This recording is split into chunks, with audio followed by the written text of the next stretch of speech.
For over 70 years, one family has ruled North Korea like gods. But this obsession with control didn't appear out of nowhere. It began in an ancient land divided by rival kings. It was forged by brutal invaders, and it was accidentally created by a line drawn on a map. Today, North Korean families must collect 1 ton of human poop every year. Yes, poop! And people actually fight over it. Every story begins somewhere, but for North Korea's story, we have to rewind all the way back to 57 BC. Before North Korea was North Korea, this land was a battlefield for over 2,000 years. So how did centuries of warfare and isolation plant the seed for the world's most extreme dictatorship? Let's start at the beginning. In 57 BC, Korea wasn't one country, it was 3 separate kingdoms constantly at war with one another: Goguryeo, Baekje, and Silla. Imagine 3 brothers fighting over the same bedroom for 700 years. That's basically what happened. This land is mine! Not if I take it first! You'll both have to go through me! And they did go through each other for centuries. Fighting was fierce. Whoever was in charge demanded absolute loyalty from their people. You probably should, because if you didn't obey, you'd probably end up dead.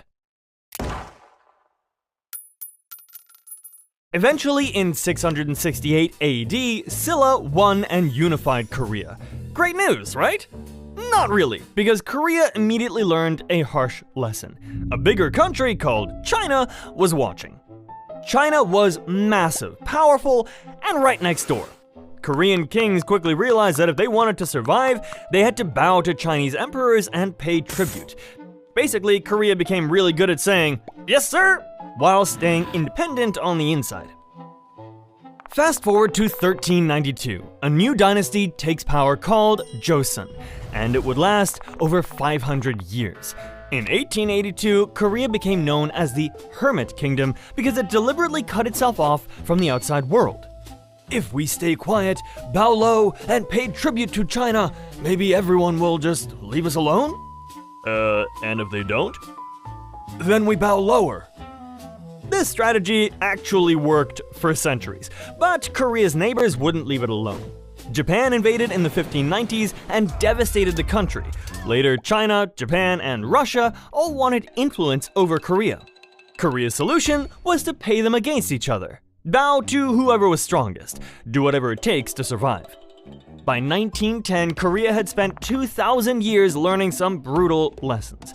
Absolute loyalty to the leader equals survival. Strict hierarchy keeps order. Isolation protects from dangerous outside ideas. And most importantly, control your people completely or someone else will. In 1910, Korea disappeared from the map completely for 35 years. So how did this brutal occupation create the perfect conditions for Kim Il-sung to become a god? Well, Japan officially annexed Korea in 1910, which meant for the next 35 years, Korea didn't exist as a country.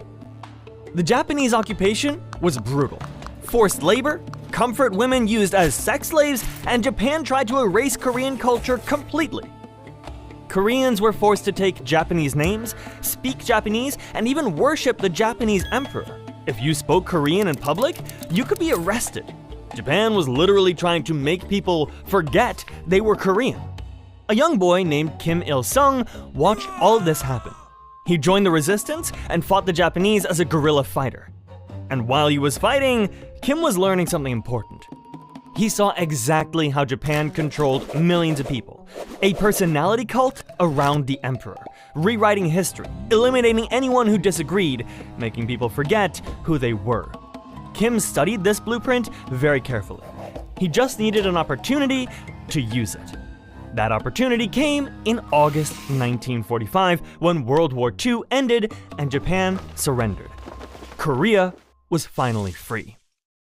But you can't surrender unless you have someone to surrender to. So, the Americans and Soviets accepted Japan's surrender and drew a line right across Korea at the 38th parallel. We'll take the south, you take the north. Sure. Just temporary though, right? A few months, then we hold elections. Yeah, totally temporary. It was not temporary. The Soviets installed Kim Il-sung as their guy in the north. The Americans backed a man named Syngman Rhee in the south. The plan was to hold free elections and reunify Korea. But both Kim and Rhee realized that if there were free elections, they might lose, and losing meant losing power. So the temporary line stayed for 1 year, then 2 years, then 5 years. By 1950, there weren't just 2 zones anymore. There were 2 separate countries with 2 separate armies, and they absolutely hated each other. Kim Il-sung had his territory, Soviet backing, and the blueprint for total control he'd learned from Japan. Now, he just needed to conquer the South and rule all of Korea. How hard could it be? In early 1950, Kim decided to travel to Moscow to meet with Stalin. And he had a cunning plan. "Stalin, let me invade the South. I'll win in 3 weeks." 3 weeks? What about the Americans? "They won't fight for Korea. They don't care." "You sure about that?" "Oh yeah, positive. It'll be easy peasy." Spoiler alert, it wasn't as easy as he thought. On June 25th, 1950, North Korea invaded, and at first, Kim looked like a genius. North Korean forces rolled south with Soviet tanks. Seoul fell in 3 days. The South Korean army scattered. By August, UN and South Korean forces were squeezed into a tiny corner around Busan. One more push, and Kim would win everything. Then things changed. On September 15th, the American General MacArthur, landed troops behind enemy lines in Incheon. It was risky, but it worked. The North Koreans panicked. Within 2 weeks, Seoul was retaken. By October, UN forces were deep inside North Korea. Kim's easy-peasy war had become a disaster. North Korea was hours from total defeat. Then, China showed up. In late October, hundreds of thousands of Chinese troops poured across the border. They called themselves volunteers, which fooled nobody. "Are those Chinese troops?" No, just 300,000 volunteers." "That's an army." "Volunteer army, totally different." The war ground to a brutal stalemate right back at the 38th parallel. For 2 more years, armies fought over the same frozen hills. Finally, on July 27, 1953, they signed an armistice. Not a peace treaty, just an agreement to stop shooting. The final toll was really bad. Over 3 million people died. Entire cities flattened, and after all that blood, the border ended up exactly where it had started in 1945.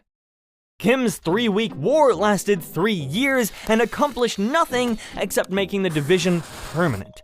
But lucky for him, after losing the war he'd started, Kim Il-sung didn't get overthrown. Instead, he did something that had never been done before. He made himself a god.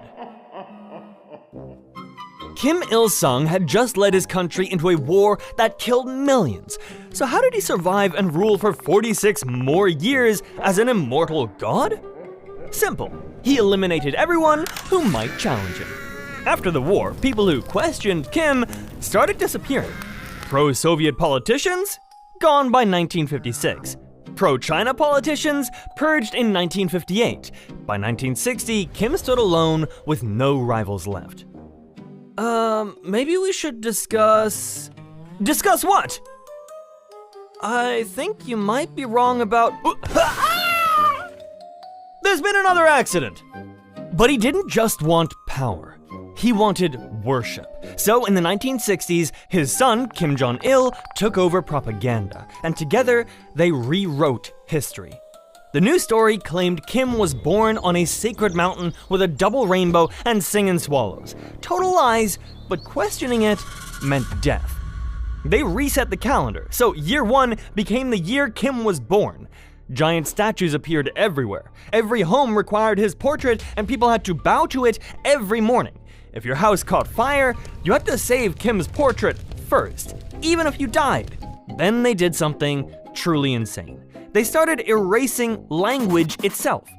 The word I was removed from the language, which meant you couldn't say I love water, only we love water.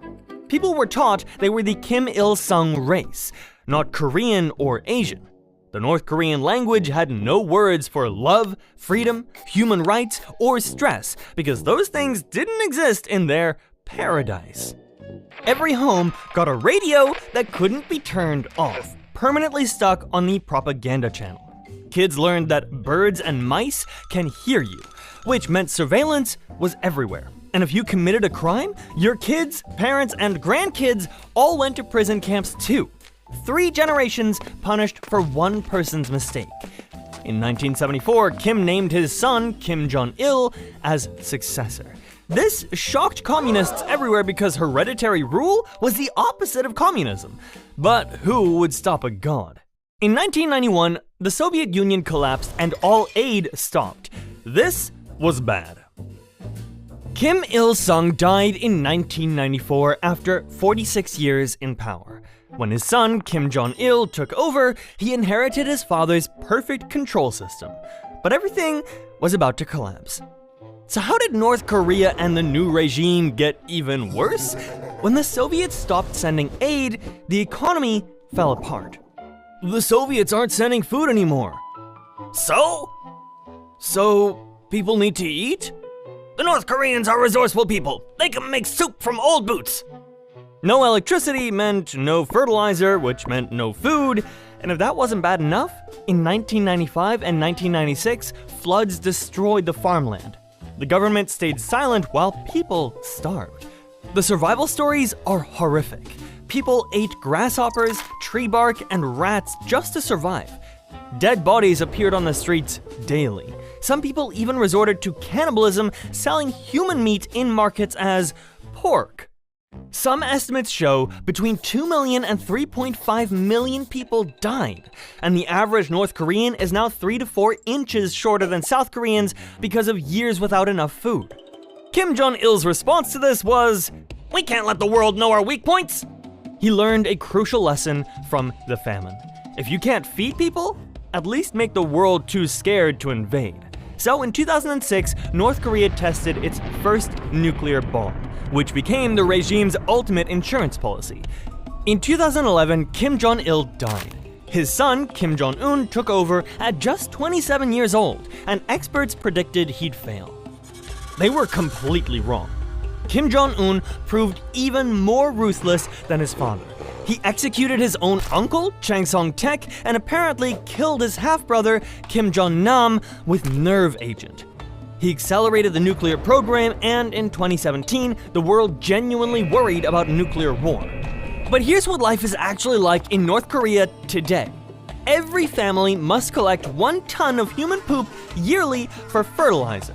And people lock their outhouses so neighbors don't steal it. There are no trash cans because nothing ever gets thrown away. The average wage is $2 per month. Wowzers! And I thought animated stickmen were badly paid. That wouldn't even cover my train fare. Speaking of which, in North Korea, sometimes people have to get out and push the trains because there's no electricity. The regime has forced labor camps where people work in terrible conditions. Women who escape to China often get trapped and can't come home. Right now, hundreds of thousands of North Korean women are stuck there. People can be executed for the smallest of things. Letting dust collect on Kim's portrait, not crying enough when a leader dies, watching a movie from another country. These tiny crimes can get you killed. In 2014, the United Nations studied what was happening in North Korea. They said these human rights abuses were worse than almost anything they'd seen since World War II. 26 million people live under this system right now in 2025. The wildest part is while you've been watching this video, nothing has changed. Same darkness, same hunger, same fear. A country that was never supposed to exist just refuses to end.